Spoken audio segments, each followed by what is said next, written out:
versículo 22 en adelante. Y vemos en el contexto de este capítulo que Juan escribió acerca de cómo el Señor le dio de comida a mucha gente, multiplicó los peces y los panes. También vimos aquí acerca de un examen acerca de las pruebas difíciles que a veces los creyentes tenemos que enfrentar.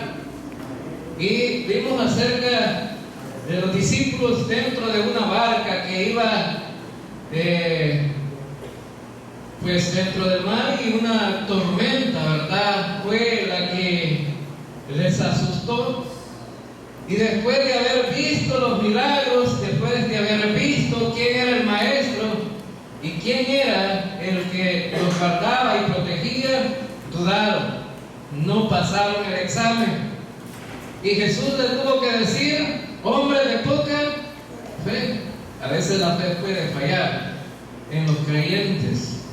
Y aunque los creyentes tenemos fe, pero a veces no falla la fe. Y hemos estado viendo también, bueno, en ese contexto de cómo la gente se alegró porque Jesús les dio de comer. Y oigan bien que desde el principio del Evangelio de Juan ha venido introduciendo algunos aspectos de la personalidad de Cristo. Por ejemplo, en el capítulo 1, Juan llama a Jesús el Verbo de Dios. Y luego en los siguientes capítulos vimos que en el capítulo 4 Jesús se llama a sí mismo el agua de vida. Cuando estaba con la samaritana, ¿verdad?, dijo: si yo te doy de beber, tú me pidieras a mí. Y ahora en este contexto lo vamos a ver a Jesús como el pan de vida. Entonces, el pan y el agua son dos cosas tan esenciales para el ser humano. Fíjense que el ser humano se desespera más, aunque esté enfermo el ser humano, pero se desespera más por comprar una tortilla o algo que tomar que comprar una pastilla. Uno dice: ya se me va a quitar, pero la gente tiene desesperación por qué comer o qué beber, porque son cosas esenciales y que todos los días las necesitamos. A las 5 de la mañana, ¿verdad?, al último canto del gallo, se levanta la señora y dice: bueno, enciende el fuego y pone la jarrilla de café, ¿verdad? No, si es lo primero, enciende el fuego y la jarrilla de café. Pero para los que no entienden la palabra jarrilla, pues vamos a decir el perol o otra cosa, ¿verdad? Si no entiende el perol, bueno, es un recipiente para calentar agua, o la cafetera, ¿verdad? Ahora entonces, pero, bueno, es lo primero que hace. Y se levanta el esposo todo perezoso ahí, ¿verdad?, del sueño, y dice: amor, ¿ya estuvo el café? Sí, pero todavía está caliente, le dice, ¿verdad? A mí no me gusta caliente, enfríamelo. Ahora entonces, eso es lo primero, estamos pensando en la comida. Ahora entonces, Jesús había dado de comer, decíamos, ¿a cuántas personas? Decíamos, a 20,000 personas. Le había dado de comer a hombres, mujeres y niños, a familias completas. Y todavía había sobrado 12 canastas para ir. Bueno, una para cada apóstol, ¿verdad?, para que llevaran para el camino. Ahora entonces, y aquí nos enfrentamos a un discurso que Jesús va a dar acerca del pan de vida. Y vamos a hacer una comparación en cuanto a qué cosa es más necesaria. Porque aquí vamos a enfrentarnos muchas veces a las prioridades. Y a veces en las prioridades nosotros elegimos mal. Ahora hemos visto que mucha gente se alegró y quiso, tomar a Jesús y ponerlo como rey. Este es el rey que necesitamos y un rey que nos da de comer. Estaba oyendo a los políticos, ¿verdad? En una entrevista ayer estaba un hombre disertando ahí acerca de las próximas elecciones y estaba diciendo que necesitaban a unos políticos que cumplieran con, dos cosas importantes. Decía que ya pasó el periodo de unos políticos que producían, pero producían para ellos, no le daban de comer a la gente. Y tenemos un periodo de un presidente que le está dando de comer a la gente, pero no produce. Entonces también es un fracaso. Necesitamos decir al político, a un presidente que produzca y dé de comer también, que haga las dos cosas, ¿verdad? Ahora entonces, ¿cuál es el interés? ¿Cuál es el interés del ser humano? ¿Las cosas materiales o las cosas espirituales? Las materiales.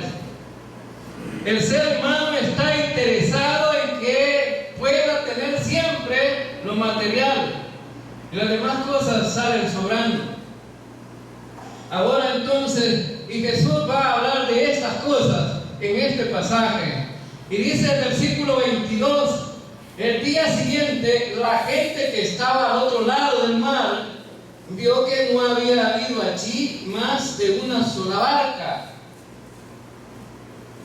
y que Jesús no había entrado en ella con sus discípulos, sino que estos se habían ido solos.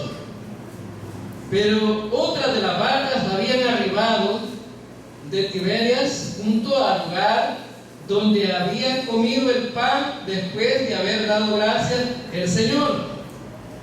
Cuando vio que la gente que Jesús no estaba allí, ni sus discípulos, entraron en la barca y fueron a Capernaum buscando a Jesús. Y hallándole al otro lado del mar, le dijeron: Rabí, ¿cuándo llegaste acá? Respondió Jesús y le dijo: de cierto os digo, que me buscáis, no porque habéis visto las señales, sino porque comisteis el pan y os saciasteis. Señor Dios, gracias por tu palabra en esta hora. Pedimos la bendición tuya para que sea tu Santo Espíritu guiándonos en esta predicación. En el nombre de Cristo Jesús te lo pedimos. Amén y amén. Ahora, vemos aquí, hermanos, que la gente había sido alimentada y la gente había salido a buscar a Jesús. ¿Cuál era la motivación? La comida. Y habían llegado y estaban muy atentos. Fíjense que el pasaje dice que estaban muy atentos. ¿Y cómo lo sabemos? Estaban viendo las barcas que llegaban. Solo una barca ha llegado y no hemos visto a Jesús. Y los discípulos salieron ellos solos. ¿De dónde está Jesús? La primera pregunta que deberíamos de hacer en esta predicación es: ¿cuáles son las motivaciones por las que buscamos a Jesús? ¿Cuál es nuestro interés en buscar a Jesús? Ahora entonces, hermanos, los tiempos no cambian. Y aunque a veces decimos que cambia, pero los intereses siguen siendo los mismos. Fíjense que ya la gente andaba a la expectativa para que Jesús llegara en el momento y en el momento pudiera dar de comer otra vez. no es cierto. Aquí en nosotros, en esta iglesia, cuando yo trabajé el primer año como instructor de esta iglesia en una academia, aquí se atendían 150 niños. 150 niños. Se les daba comida, se les daba uniformes, se les daba zapatos y se les daba asistencia médica. Y era un apoyo para que estos niños fueran a estudiar y tuvieran la energía y la fuerza para salir bien. A la familia se les daba abono, se les daba algunas cosas para que trabajaran. Bueno, entonces era una ayuda, pero más sin embargo, cuando estaba la ayuda, aquí venía toda esa gente. Y me dice la hermana Nieves, ¿verdad? De toda esa gente, de esas 150 familias que se le ayudaban, solo yo quedé, me dice la hermana Nieves, ¿verdad? Como dijo el apóstol Pablo, como un abortivo, yo fui el último de los apóstoles. La hermana Nieves dice, para que no dijeran que no había fruto de este proyecto, me quedé yo, dice la hermana Nieves, ¿verdad? Una persona de 150 familias que recibía ayuda. Ahora entonces, ¿cuáles eran los intereses? La ayuda. Ahora entonces, y no estoy diciendo que fue malo ayudarles, pero lo que estoy diciendo que la gente no se interesa en las cosas espirituales. Si pudiéramos tener más proyectos de parte de la iglesia y ayudar, sería magnífico. Tuviéramos los recursos. Pero, más sin embargo, las cosas espirituales se dejan a un lado. Ahora entonces, y vemos aquí, y quiero decirle, y dentro de ese proyecto también está su servidor, ¿verdad? Y que no creían en mí. Me dice el hermano Rigo Vaqueranos, siempre que me ve, hermano, vi que la iglesia no creía en usted, como era fumador, ¿verdad? ¿Y qué le están haciendo? Dándole chance a ese hombre si es fumador. Y vi que a veces nosotros somos los repelentes de la misma gente, ¿verdad? Que puede venir al Señor y nosotros los repelemos. No querían fumadores en la iglesia, ¿verdad? Y para la gloria del Señor, hermano, el día que yo confié en Cristo, hasta ahí se llegó el vicio. Y no porque yo tuviera la fuerza, sino porque el Señor hizo un milagro.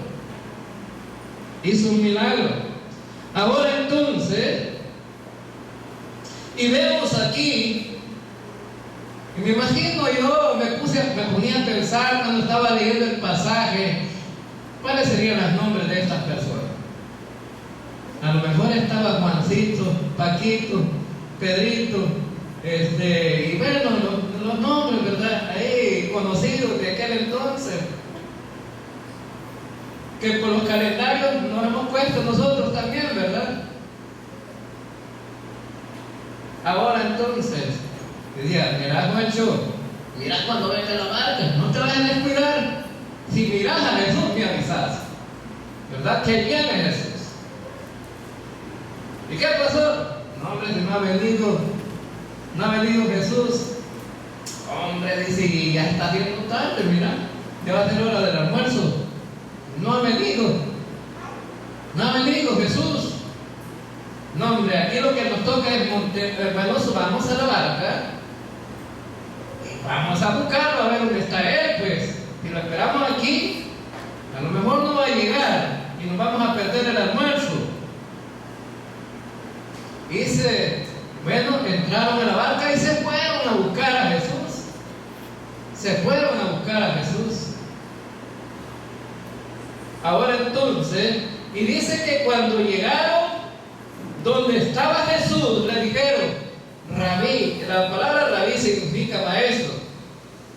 Cuando llegaste acá, en el versículo 25, cuando llegaste acá, En el versículo 26 respondió Jesús y le dijo: de cierto os digo que me buscáis, no porque habéis visto las señales, sino porque comisteis el pan y os saciasteis.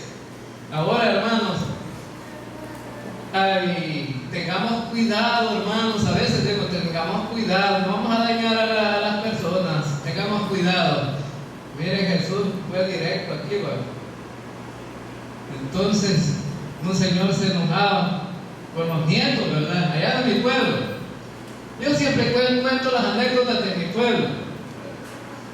Y fíjense que el Señor le decía a los nietos, cuando hay una campaña, un velorio, una fiesta rosa, un casamiento, un cumpleaños, o cuando haya una misa que den comida, no dejen de avisarme. Cuidadito, se vayan a quedar ustedes nada más sin avisar. Y los nietos ya, porque sabían que por qué era. No era por felicitar a la cumpleañera, ni por felicitar al que se casaba, ni por felicitar a nadie. Simplemente era por la comida. Y este señor, un día se casó, un señor, el civil, y no hizo bulla nada. Y solo invitó al alcalde, al secretario, y estaban los dos testigos, y los dos que se iban a casar, y a saber cómo se dio cuenta, de repente llegó a la hora de que estaban poniendo los platos de comida, 6 platos de comida en una mesa pobre. El hombre era pobre, se iba a casar, y llega, y antes de que se sentara el alcalde, le sienta a él: oiga, muchachos, y esto lo han puesto para comerlo, siéntense. Él estaba invitado. Ni siquiera los que se casaron invitaron al secretario ni al alcalde. Siéntese, señor alcalde. De todas maneras, esto hay que comerlo. Y resulta que el novio le había quedado sin comida, porque cabalitos y no era ni pollo, ni un buen banquete que por lo general hacen los que tienen sus facilidades. Era apenas huevo frito con frijoles. Esa era la comida que iba a haber. Se sienta, se quita el sombrero y deja al novio sin comer. ¿Qué hizo el novio? Compartir con el plato de la novia. Entre los dos se comieron Porque a veces la gente está pensando en las cosas materiales y a toda costa se mete, ¿verdad? Y aquí en Zapetique yo tengo entendido que la gente se enoja cuando no le mandan tarjeta, ¿verdad? Y yo me he dado cuenta que hay gente que se enoja que no le mandan tarjeta para asistir. ¿Pero por qué? No tanto por el casamiento, no tanto por la comida. Ahora entonces, y resulta que Jesús le dice, bueno, ni siquiera respondió la pregunta a Jesús que le hicieron: maestro, ¿cuándo llegaste acá? Y Jesús le dice, ¿qué le dice Jesús?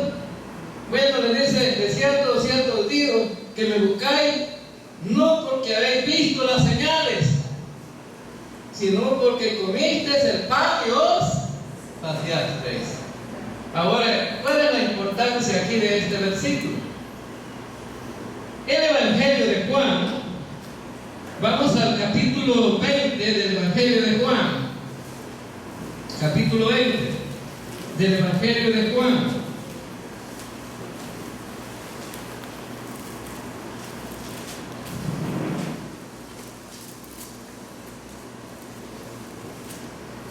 Evangelio de Juan, y vamos a ver el versículo 30 y 31 del capítulo 20. Hizo además Jesús muchas otras señales en presencia de sus discípulos, las cuales no están escritas en este libro, pero estas se han escrito para que creáis que Jesús es el Cristo, el Hijo de Dios, y para que creyendo tengáis vida en su nombre. Ahora, ¿cuál es el propósito entonces, hermano? ¿Cuál era el propósito que Jesús quería lograr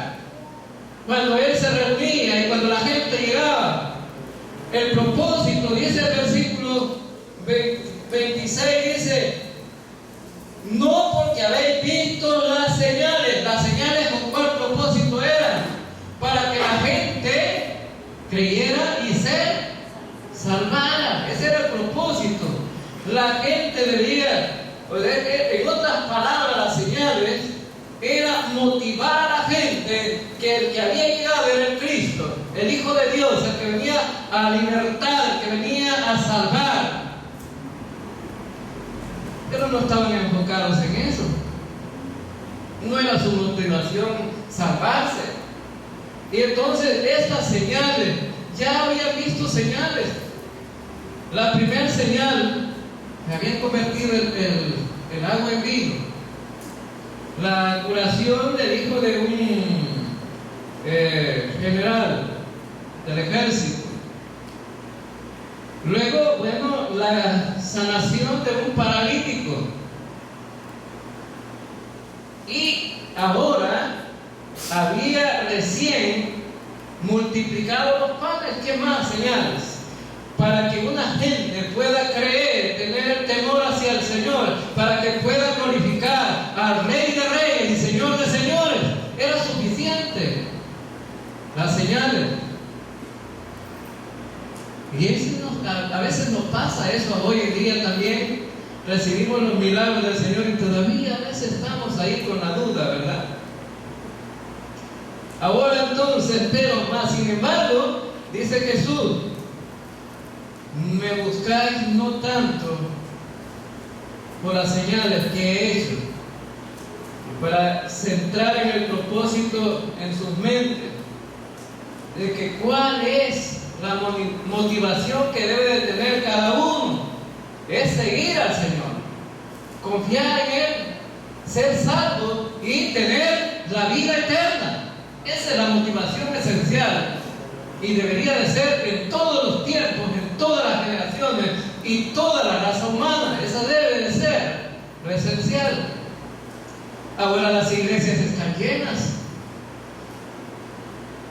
Hay iglesias que son mega iglesias.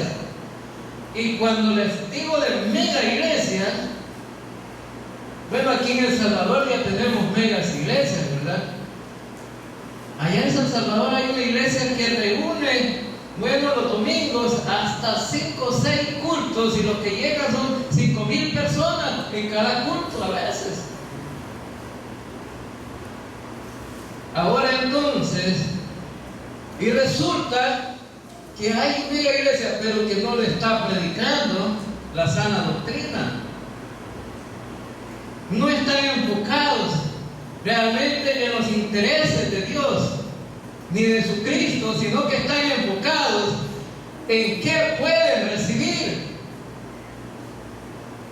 en qué pueden alcanzar de todo eso, porque la gente, su motivación a veces no es el Señor.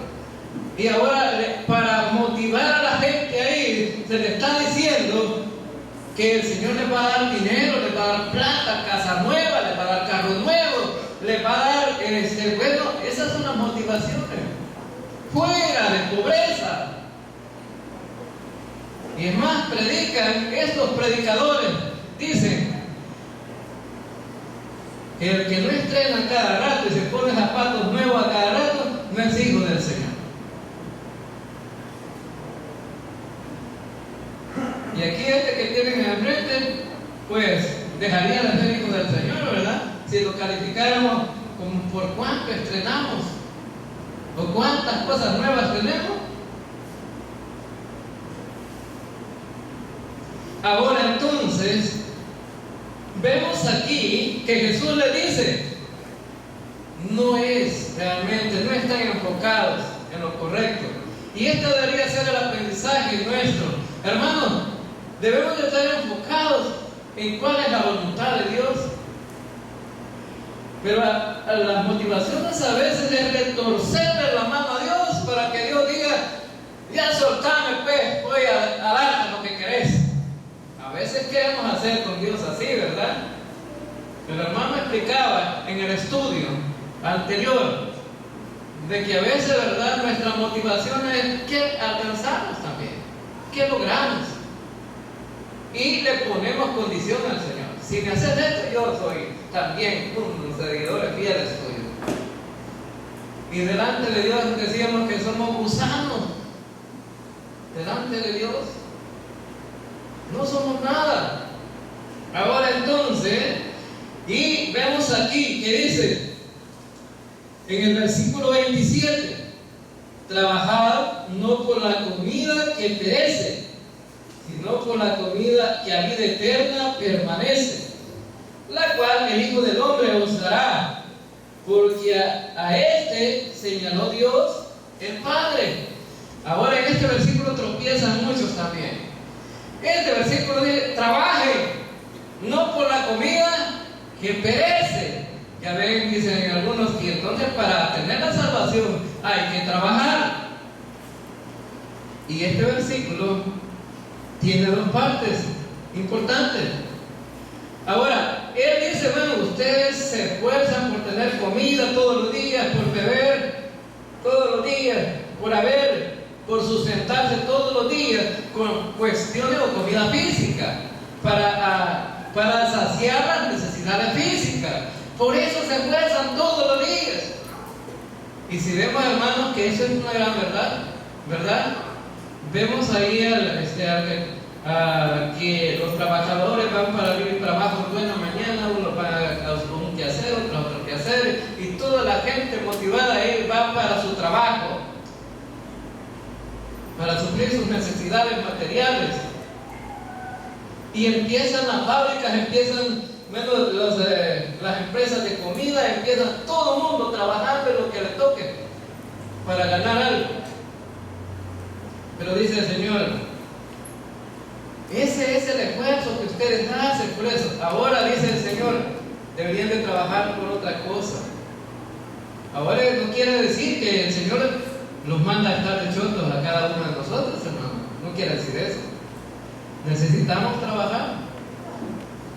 Porque el apóstol Pablo escribió en la segunda carta a los tesalonicenses que el creyente que no trabaje, que no coma. Porque algunos ya se habían acomodado a que solo le dieran, ¿verdad? Ahora entonces, dice el Señor, dice el Señor que la gente va a ganar la salvación en este versículo, hermanos. Dice así, la gente va a ganar la salvación trabajando para la salvación. No, el mismo versículo aclara, él dice, sino por la comida que a vida eterna permanece, la cual el Hijo del Hombre os dará. ¿Cómo va a ser? ¿Va a ser un regalo o va a ser un trabajo que hay que hacer por ella? Va a ser un regalo. Lo que quiere enfocar aquí es el interés. ¿Cuál es tu interés primordial? ¿La vida eterna o la comida física? ¿Cuál es tu interés? ¿Cuál debe ser el interés nuestro? ¿La vida eterna o la comida física? Y dice, ustedes trabajan y trabajan porque su interés, veo motivaciones por ese interés, dice el Señor. Pero les digo una cosa, no solamente por eso, deberían de tener el interés primordial por la vida eterna. ¿Y quién la dará? Dice el versículo, ¿quién la dará? Dice, la cual el Hijo del Hombre os dará, porque a este ha señalado Dios el Padre. ¿Quién es el que puede dar la salvación? Solamente Jesucristo. Y aquí vemos claramente que no hay nadie más que pueda dar la salvación, sino solamente Cristo. A Él ha señalado el Señor. Algunos podrían decir, bueno, y los mediadores, pues, y si fuera el caso que necesitáramos un mediador para la salvación, ¿qué dice en 1 Timoteo capítulo 2 versículos 5 y 6? Dice que hay un solo Dios y un solo mediador entre Dios y los hombres, a Jesucristo, hombre. Entonces, el único que puede ser mediador también es Jesucristo. Ahora entonces, vemos aquí este versículo diciendo que Cristo dará esa vida eterna porque Dios nos señaló a Él como el único que puede darla. Ahora, ¿cuántos de aquí tienen la vida eterna, hermanos? ¿Amén? Esa es una seguridad. Y ya lo vamos a ver en otro versículo más abajo. Y dice el versículo 28. Entonces le dijeron, ¿Qué debemos hacer para poner en práctica las obras de Dios? La palabra, ¿qué debemos de hacer? ¿En qué está enfocado la gente entonces? En las obras. Ahí está el enfoque. La mayoría de gente no cree que Cristo es suficiente para haber cumplido con los estándares de Dios para ganar la vida eterna. El sacrificio de Cristo en la cruz ha sido suficiente para que pudiera llevar el pecado de todo el mundo y para que todo el mundo pueda ser perdonado. Y el problema es que no toda la gente quiere buscar a Cristo. Algunos lo rechazan. Y es más, hermanos, lo más grave de todo esto, que algunos rechazan el sacrificio de Cristo y dicen que son creyentes. Y dicen que van a una iglesia. Y dicen que pertenecen a una iglesia cristiana.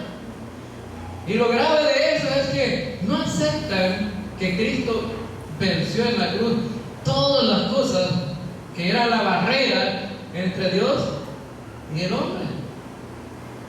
Dice el versículo 29, respondió Jesús y le dijo: esta es la obra de Dios, que creáis en el que Él ha enviado.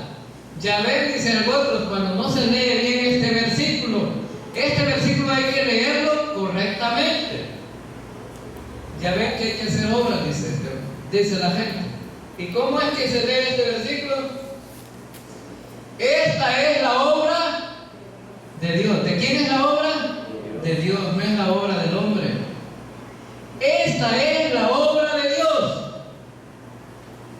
Y márquenlo ahí, hermanos, si puede, ese versículo es importante. Esta es la obra de Dios, que creáis en el que Él ha enviado. La obra de Dios es que nosotros, el pecador, el que no es salvo, esté enfocado en el que puede salvar, y es en el que Él ha enviado. Se refiere a Jesucristo. A Él se refiere. Le dijeron entonces: ¿qué señal pues haces tú para que veamos y te creamos? ¿Qué obras haces? Ahora entonces, fíjense bien, hermanos, pareciera que estos no aprendieran mucho, ¿verdad? Y a veces nos pasa a nosotros también. Pero esto, hermanos, no era suficiente que el agua se convirtiera en vino. No era suficiente que el hijo de aquel hombre que estaba ahí a punto de morir se levantara y fuera sano. No era suficiente que el paralítico tenía 38 años de estar paralítico, de no levantarse a tu lecho y anda. ¿No sería suficiente eso? ¿No sería suficiente que cuando habían simplemente unos peces y unos panes, Jesucristo los multiplicara y le diera de comer? No simplemente a 5,000 hombres, sino a 20,000 personas que pudieron congregarse ese día. ¿No eran suficientes milagros, señales esas para que ellos pudieran creer? Y ahora le están pidiendo señales. Yo siempre cuando leía este versículo me pongo a pensar a veces como cuando los novios, ¿verdad? Cuando la pareja es novio y le dice el novio a la novia: ¿me crees? Sí, hombre, le dice la novia, ¿verdad? Te quiero. Pero al novio no le bastan solamente las palabras, quiere eso. Y cuando ya le lleva chocolates y florcitas de regalo, no, dice la novia, si me quieren, mire, y le voy a dar la foto, dice, y le da la foto, para que la tenga y para que me quiera más, le doy la foto. Y cuando se pelean, le está pidiendo la foto de regreso, ¿verdad? Ahora entonces, y le dicen: ¿me querés? Sí, te quiero. Pero no está conforme con eso, ¿verdad? Y dice el hombre: si me querés, dame una prueba de amor entonces. un poco. Esto les había dado de comer el Señor y querían más todavía, más pruebas. Ahora entonces, y Él dice aquí en el versículo, en el versículo 31 dice: nuestros padres comieron el maná en el desierto, como está escrito, pan del cielo les dio a comer. Y Jesús les dijo: de cierto os digo, no dio Moisés el pan del cielo, mas mi Padre os da el verdadero pan del cielo. Porque el pan de Dios es aquel que descendió del cielo y da vida al mundo.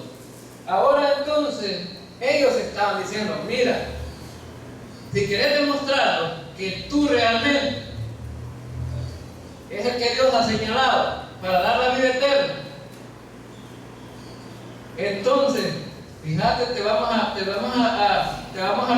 recordar una cosa que nosotros teníamos antes. Es que estos estaban enfocados en la comida, hoy. Nuestros padres tenían hambre allá en el desierto. Viene Moisés y les dio de comer. ¿Moisés dio de comer a esta gente, hermano?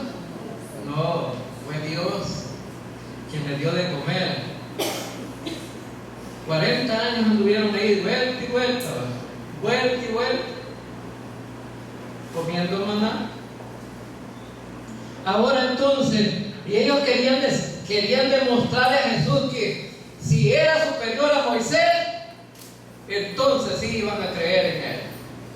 Fíjate que Moisés, él le dio de comer a nuestros padres, y no les dio de comer poco tiempo, les dio de comer 40 años, como queriéndole decir: ahora si querés ser mejor que Moisés, entonces darnos a comer a nosotros 41 años, para que seas mejor, ¿verdad?, que Moisés. Un año más por lo menos.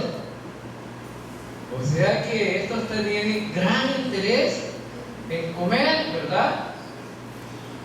Y dice Jesús: no fue Moisés quien le dio de comer. Además, dice el versículo 33: porque el pan de Dios es aquel que descendió del cielo y da vida al mundo. ¿A quién se refería, hermano? A Él mismo, a Jesús se refería. Y dice el versículo 34: y le dijeron: Señor, danos siempre de ese pan, danos siempre de ese pan.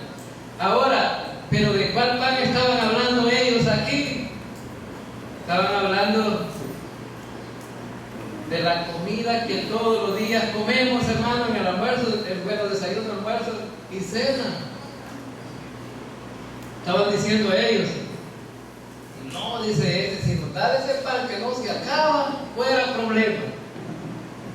Ojalá los gobiernos de este mundo tuvieran ese pan, ¿va?,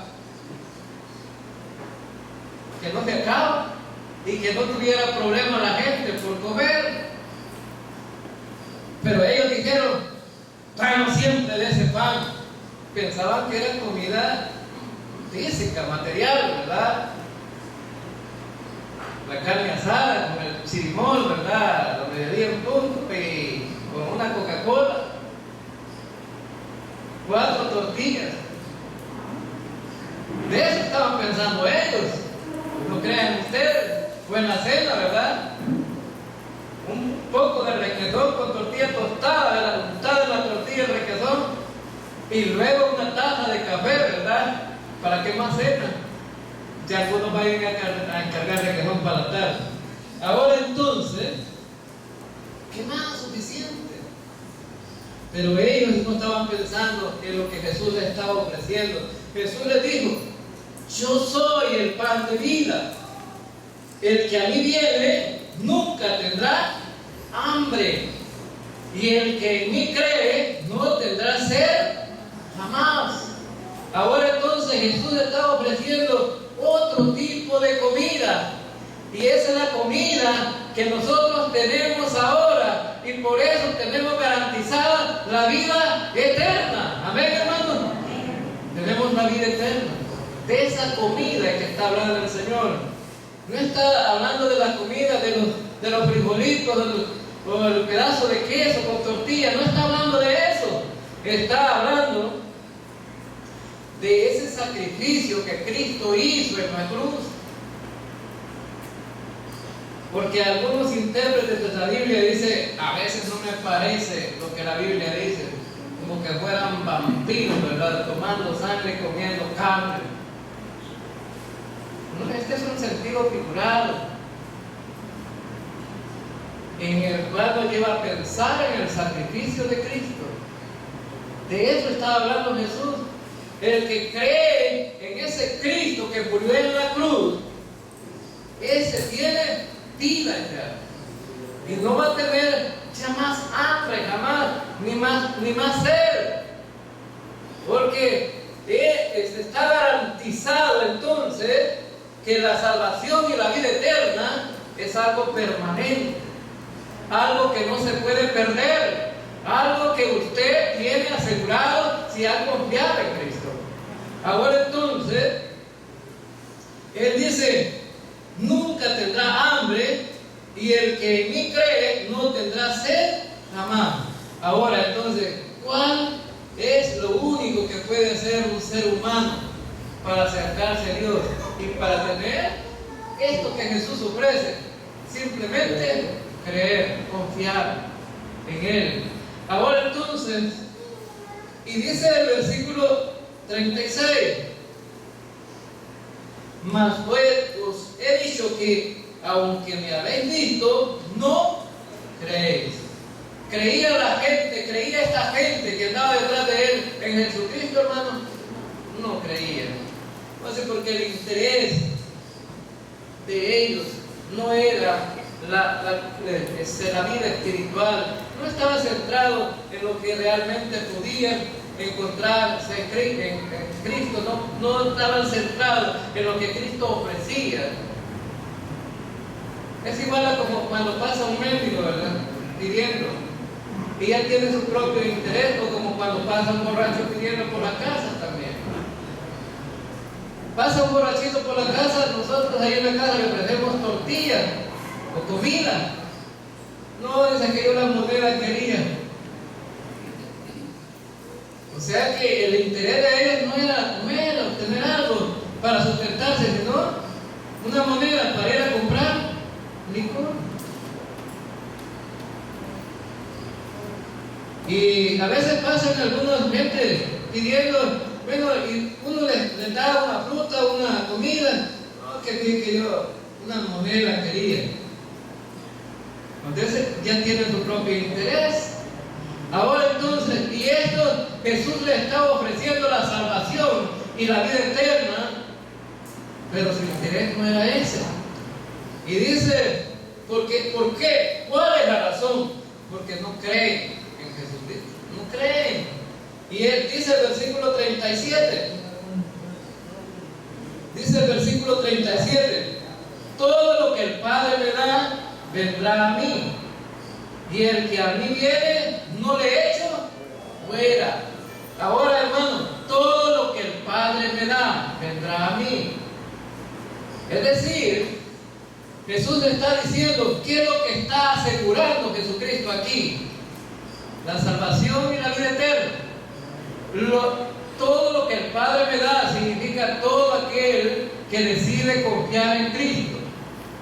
Eso es lo que el Padre le da a Cristo.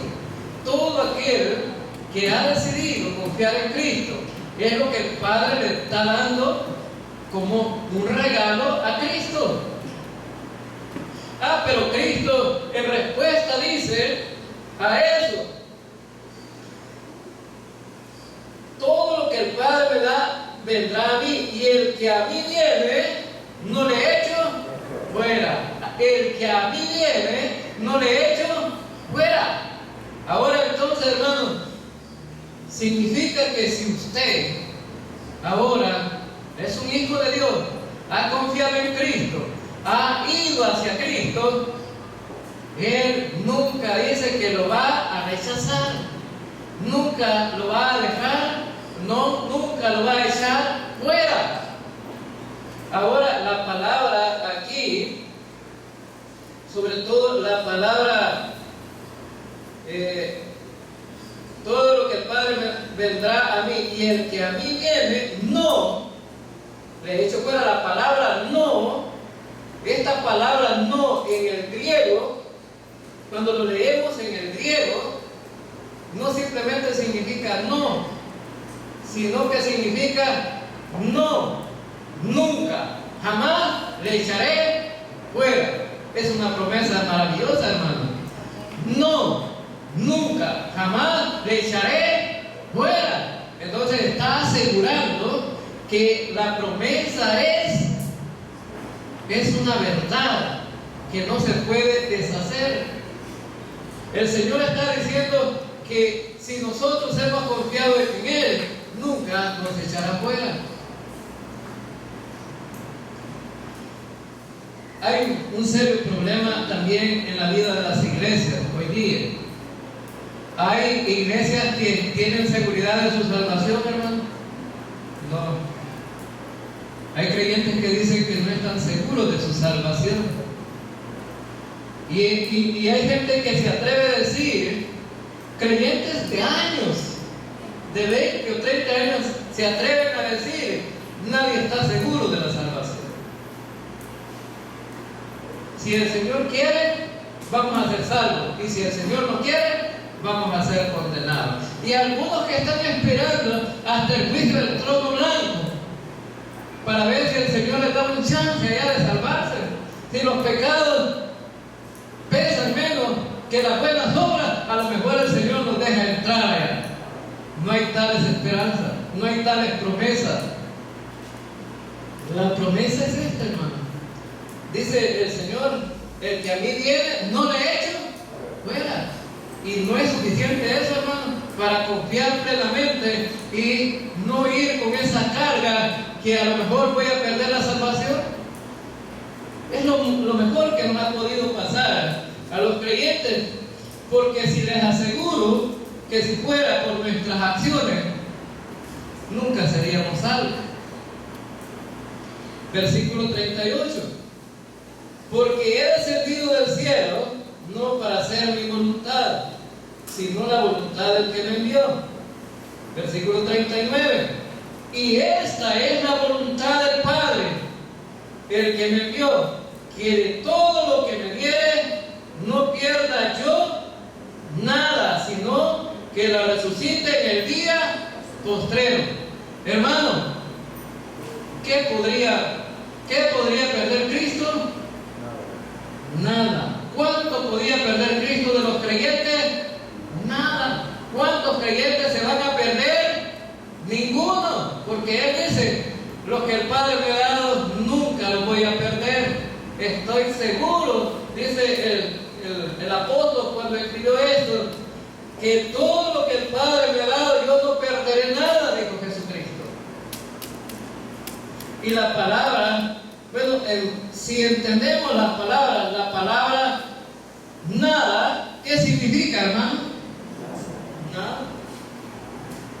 No se pierde nada, sino que lo va a resucitar en el día postrero. Cuando está hablando del día postrero aquí, no está hablando de la resurrección de los creyentes de este tiempo, ni de la resurrección, ni del arrebatamiento de la iglesia.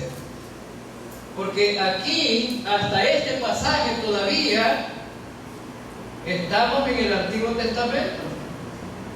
Pero hermanos, si estamos en el Evangelio de Juan, sí, pero el Antiguo Testamento, ¿hasta dónde llega?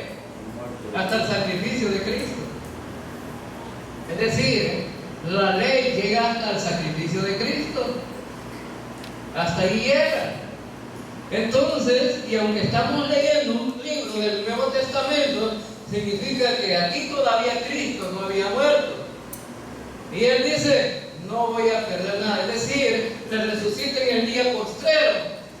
Los así que murieron antes de Cristo van a resucitar al final de la tribulación. Ahora entonces, vemos entonces que Él está refiriendo a ese tiempo. Y por último, para terminar, versículo 40. Dice, y esta es la voluntad del que me ha enviado, que todo aquel que vea al Hijo y cree en Él tenga vida eterna, y yo le resucitaré en el día postrero. Y esta es la voluntad del que me ha enviado. ¿Quién fue el que envió a Jesucristo? Dios Padre. Que todo aquel que vea al Hijo, aquel que ve al Hijo y cree en Él, tenga vida eterna. Ahora Jesús les está diciendo que el que ve al Hijo. ¿Por qué está diciendo esta palabra? Porque estaba frente a una gran multitud que lo perseguía. Si ustedes me ven a mí y creen en mí, entonces van a tener vida eterna. Yo les voy a resucitar en el día postrero. Ahora entonces, era un reto para ellos. Era un reto. Si ustedes me ven y creen en mí, van a tener vida eterna. Yo los voy a resucitar en el día postrero. Entonces, es una promesa muy grande para aquel que confía en Cristo. Ahora entonces, vemos, hermanos, por último, en este versículo, Jesús estaba desafiando a ese grupo, creer en Él. Pero vamos a ver entonces más adelante, en el versículo 41 en adelante, las reacciones de ellos. Vamos a ver cómo van a reaccionar ellos el próximo domingo. Por ahora, hermanos, hemos visto algunos versículos tan importantes que usted también puede apropiárselos. Esté seguro que la salvación que usted tiene es eterna, no es algo pasajero, es una promesa de Dios, es una promesa de Cristo, y Él es el Rey de Reyes y Señor de Señores. Vamos a hablar.